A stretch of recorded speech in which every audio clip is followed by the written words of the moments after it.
Question number 19 में Young's double slit experiment का question है। कैपिटल डी की वैल्यू दे रखी है अपने को 10 मीटर, स्मॉल डी दिया हुआ है 1 मिलीमीटर और फ्रिंज विड्थ दिया हुआ है 0.6 मिलीमीटर। फ्रिंज विड्थ का फॉर्मूला जानते हैं आप, beta equal to lambda D by D. तो beta equal to lambda D by D में अपन ने वैल्यू डाल दी।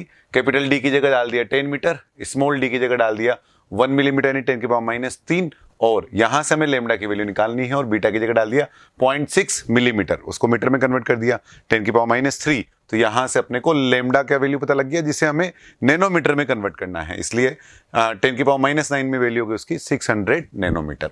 इसके बाद नेक्स्ट क्वेश्चन देखें। नेक्स्ट क्वेश्चन बार मैग्नेट का है। ईएमएफ वाला सवाल जो पूछा उन्होंने तो मेंस टच के लिए जानकर बार मैग्नेट वाला सवाल लिया है इन्होंने। तो बार मैग्नेट की लेंथ दे रखी है अपने को 14 सेंटीमीटर और कहां पे रखा हुआ है, ये किस तरह से रखा हुआ है, इसकी जो डायरेक्शन है उसके लिए बताया हुआ है हमें कि place along north south direction. इसकी नॉर्थ वाली डायरेक्शन किधर की तरफ है, with north of the magnetic along north direction. इस मैग्नेट का नॉर्थ अर्थ के नॉर्थ की तरफ ही है, ये हमें डायरेक्शन बता रखी है। और फिर बताया हुआ है क्वेश्चन में if horizontal component of earth magnetic field is 0.4 गोस।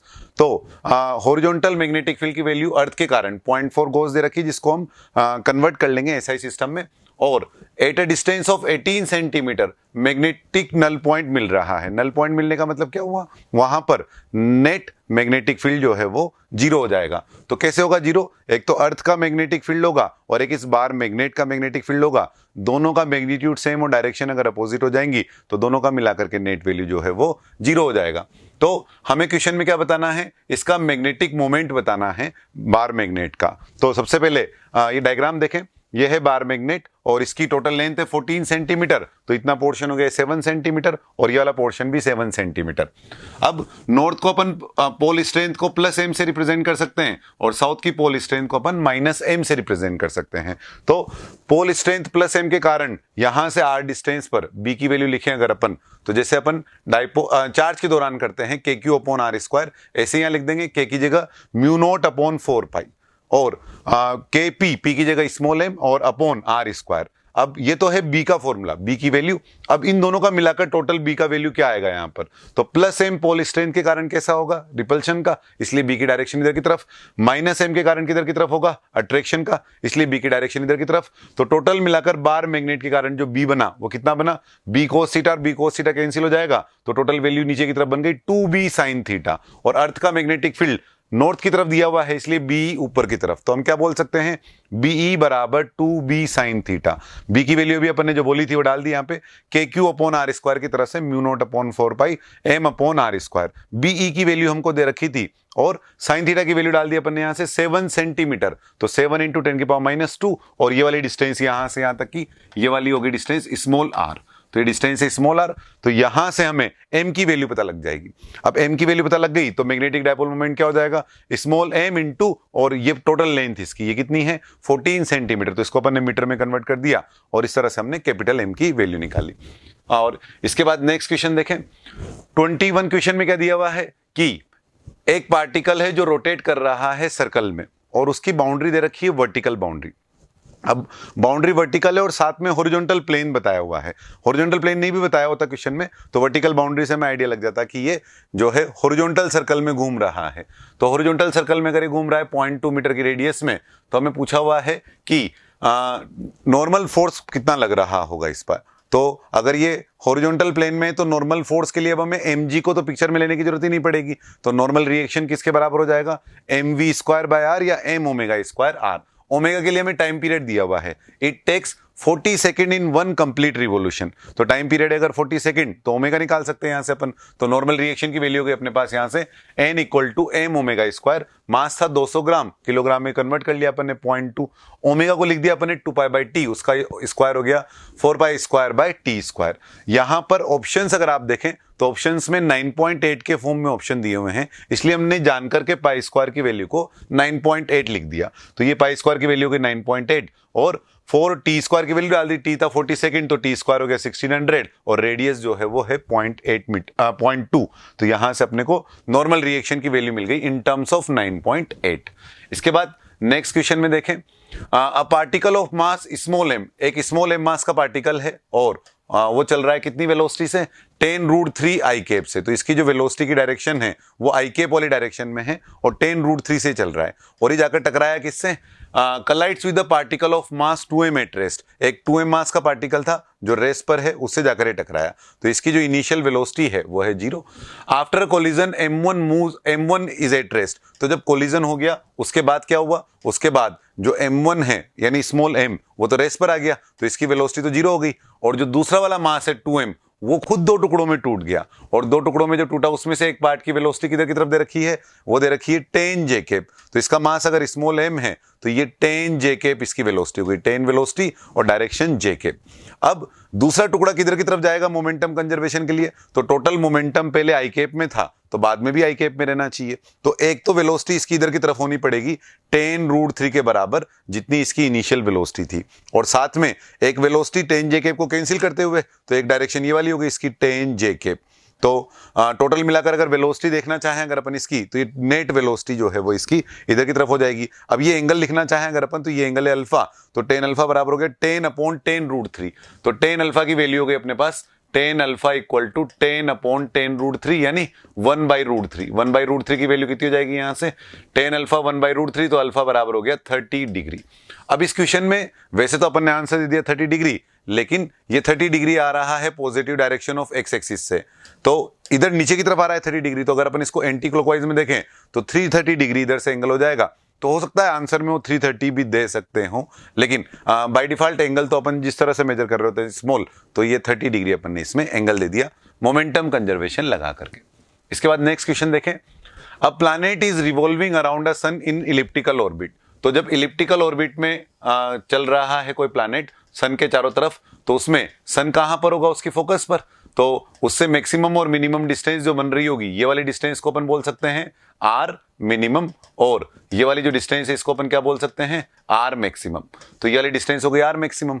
अब हमें पूछा है क्या, find minimum speed. Minimum speed के बारे में पूछा है, तो कहां पर होगी मिनिमम स्पीड, जहां पर आर मैक्सिमम होगा वहां पर वेलोसिटी जो है वो मिनिमम होगी, और यहां पर जो वेलोसिटी है वो कैसी होगी, मैक्सिमम। इस तरह के सवालों में क्या करते हैं कि प्लैनेट कहीं पर भी हो उस पर लगने वाला जो ग्रेविटेशनल फोर्स है वो हर वक्त सन से पास हो रहा होगा, तो सन के अबाउट उस ग्रेविटेशनल फोर्स का जो टॉर्क है वो 0 होगा। तो हम क्या यूज कर सकते हैं, एंगुलर मोमेंटम कंजर्वेशन। तो एंगुलर मोमेंटम कंजर्वेशन लिख दिया अपन ने MVR।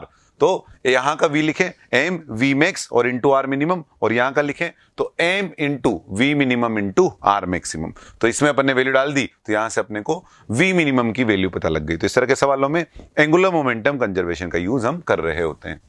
और इसके बाद नेक्स्ट क्वेश्चन में क्या दिया हुआ है, LCR सीरीज सर्किट दिया हुआ है और कहां के बारे में डिफाइन किया हुआ है, एट रेजोनेंस।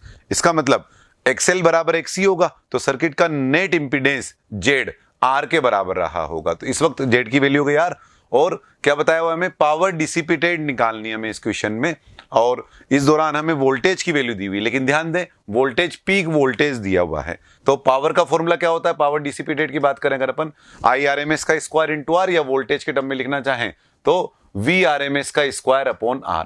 अब हमें V मैक्सिमम की वैल्यू दे रखी है, तो अगर हमें VRMS की वैल्यू लिखनी है यहां पे, तो कितना हो जाएगा, V मैक्सिमम अपॉन √2, और V मैक्स की जो वैल्यू है अपने पास वो कितनी है 250। तो ये बन गया अपने पास 250 अपॉन √2, ये हो गया VRMS, और R की वैल्यू दे रखी है अपने को 8 ओम, तो पावर बराबर हो गया VRMS का स्क्वायर बाय R। ये वैल्यूज डाल दी अपन ने, तो यहां से अपने को पावर मिल गई। नियरेस्ट इंटीजर में लिखना था अपने को, तो 3.9 10 की पावर 3 है ना वाट, 10 की पावर 3 वाट में जो था उसको अपन ने 4 किलो वाट लिख दिया। इसके बाद नेक्स्ट क्वेश्चन में, नेक्स्ट क्वेश्चन जो है वो मॉडर्न फिजिक्स 1 से है, और इसमें क्या बताया हुआ है, रेशियो ऑफ वेवलेंथ पूछा है first line of the बामर series and third line of the बामर series. तो बामर सीरीज कहां से कहां के लिए होती है, n से 2 के लिए, यानी किसी भी वैल्यू से 2 पे, 3 से 2, 4 से 2, 5 से 2। तो first line of the बामर series अगर आप लिखेंगे तो वो कहां से कहां के लिए लिख रहे होंगे, फर्स्ट लाइन 3 से 2 के लिए, और सेकंड लाइन जो है वो कहां से कहां थे, 4 से 2, और हमें कौन सी लिखनी है, थर्ड लाइन। तो थर्ड लाइन कहां से कहां तक हो जाएगी, 5 से 2। तो 1/λ का फॉर्मूला जानते हैं अपन, 1/λ equal to RZ square 1/n1 square minus 1/n2 square. तो इस फॉर्मूले में वैल्यू डाल दी अपन ने यहाँ पे, तो ये वाली वैल्यू तो जो है 3 से 2 पे जा रहा था, तो 1/2 स्क्वायर माइनस 1/3 स्क्वायर यहां पर वैल्यू डाल दी। और थर्ड लाइन के लिए 1/2 स्क्वायर माइनस 1/5 स्क्वायर, तो ये λ1 और λ2 की वैल्यू मिल गई। हमें इसका रेशियो पूछा था तो इन दोनों को डिवाइड कर दिया अपन ने, और इससे वैल्यू आ गई 1.512। लेकिन क्वेश्चन में बोला हुआ था कि ये वैल्यू जो भी आप निकाल रहे हैं वो अगर x/10 है तो हमें x की वैल्यू निकालनी है, तो इसको अपन ने x/10 के बराबर कर दिया, तो x की वैल्यू आ गई अपने पास यहां से कितनी 15.12। नियरेस्ट इंटीजर में लिखना था इसलिए अपन ने वैल्यू लिख दी इसकी कितनी 15। इसके बाद नेक्स्ट क्वेश्चन देखें। नेक्स्ट क्वेश्चन इलेक्ट्रोमैग्नेटिक वेव से है, और इसमें जो फॉर्मूला होता है पॉपुलर फॉर्मूला E max बराबर B max इंटू सी या E नोट बराबर B नोट इंटू सी, उस पर बेस सवाल आया हुआ है। क्वेश्चन में क्या बताया हुआ है देखो, if a electromagnetic wave is travelling in vacuum in Y direction, तो इलेक्ट्रोमैग्नेटिक वेव कौन सी डायरेक्शन में चल रही है वाई में, तो उसकी डायरेक्शन दे दी अपने को जे कैप। इलेक्ट्रोमैग्नेटिक वेव की डायरेक्शन जो है वो हो गई जे कैप, और हैज अ मैग्नेटिक फील्ड इन के कैप, तो मैग्नेटिक फील्ड की डायरेक्शन है के कैप, तो हमें लाइट की डायरेक्शन मिल गई जे कैप और ये मिल गया के कैप। तो इलेक्ट्रिक फील्ड की वैल्यू बतानी है अपने को मैग्नीट्यूड और डायरेक्शन। तो मैग्नीट्यूड तो अपन ने जो इसका पॉपुलर फॉर्मूला है ई मैक्सिमम बराबर वी मैक्सिमम इंटू सी, उसकी मदद से निकाल दिया। ई नोट बराबर बी नोट इंटू सी, तो बी नोट की जो वैल्यू है वो है 8 इंटू 10 की पावर -8 और सी की वैल्यू है 3 इंटू 10 की पावर 8, तो ये हो गया अपने पास 24। अब डायरेक्शन और निकालनी है, तो लाइट के चलने की डायरेक्शन क्या होती है, लाइट के चलने की डायरेक्शन ई क्रॉस बी। तो ई क्रॉस बी किधर आना चाहिए, जिधर लाइट चल रही है। कौन सी डायरेक्शन में, वाई डायरेक्शन में, यानी जे कैप वाली डायरेक्शन में। तो ई क्रॉस बी जो है वो आएगा जे कैप में, तो उसके लिए ई की डायरेक्शन क्या होनी चाहिए, तो अगर ई लेते हो आप आई कैप में तो आई क्रॉस के बनेगा -j, और हमें लेना है +j, तो बन रहा होगा -i क्रॉस k। तो इससे अपन ने इलेक्ट्रिक फील्ड की डायरेक्शन बताई -i कैप, और -i कैप या वहां पर x कैप के फॉर्म में भी ऑप्शन दिया था, तो -x कैप भी उसको बोल रहे हो सकते हैं। तो ये वैल्यू हो गया इसका 24 -i कैप। इसके बाद नेक्स्ट क्वेश्चन में क्या दिया हुआ है, a conductor of length L and area of cross section A and resistivity rho is connected to battery of voltage V। तो इससे अपन इसका रेजिस्टेंस निकाल सकते हैं। रेजिस्टेंस कितना हो जाएगा इसका ρl/A, और इससे हम करंट की वैल्यू बता सकते हैं I = V/R। अब हमने चेंज क्या किया है, what will be the value of the current passing through an another conductor of length 12। इस बार हमने लेंथ 12 कर दी, तो नया रेजिस्टेंस R डैश की बात करें अगर अपन, तो लेंथ की जगह लिख दिया अपन ने 12, और क्या दिया हुआ है, एरिया इज A/2, एरिया की जगह लिख दिया अपन ने A/2, और रजिस्टिविटी के लिए क्या दिया हुआ है, ऑफ सेम रजिस्टिविटी, तो उसके लिए जगह लिख दिया अपन ने रो। तो 4 ऊपर चला गया तो R डैश = 4R आ गया। तो नया रजिस्टेंस जो है वो 4 टाइम्स हो गया। तो नई करंट लिखना चाहें अगर अपन, तो वोल्टेज जो है वो सेम लगाया हुआ है। अब सेम वोल्टेज है तो I डैश बराबर V/R डैश से लिखना चाहें अगर अपन, तो ये हो गया V/4R। तो I डैश बराबर कितना हो गया, I/4। तो करंट की वैल्यू हो गई I/4, I/4 के करस्पॉन्डिंग आंसर हो गया ये 3 आंसर। तो ये है क्वेश्चन 27 तक।